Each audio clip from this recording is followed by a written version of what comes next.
బెంగాల్లో బీభత్సం గురించి, అదేనండి ఎలక్షన్ బీభత్సం గురించి ఇప్పుడు మాట్లాడుకుందాం.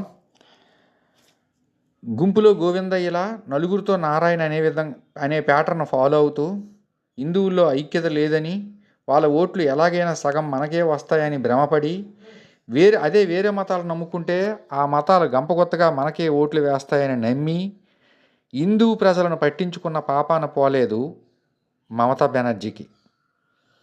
తిరిగి ఆమె ఏం చేసిందంటే హిందూ మత వ్యతిరేక శక్తులతో కలిసి మిగిలిన ప్రాంతీయ పార్టీల కంటే చాలా ఎక్కువగా హిందువులను తొక్కిన చోట తొక్కకుండా తొక్కి అణచివేసింది. ఈ విధంగా అన్ని మతాలను సమానంగా చూడకుండా సమతను మర్చిపోయి కలతను కొని తెచ్చుకున్నారు ఆవిడ. మమత అంటే మరో మహాకాళిని భ్రమపడిపోవడంతో, పార్టీ శ్రేణులు విచ్చలవిడి వ్యవహారంతో, మహిళలపై అరాచకాలు పెరగడంతో, పరాకాష్ఠకు చేరిన పార్టీ అవినీతితో, హిందువులకు రక్షణ విషయంలో బీజేపీ భరోసా ఇవ్వడంతో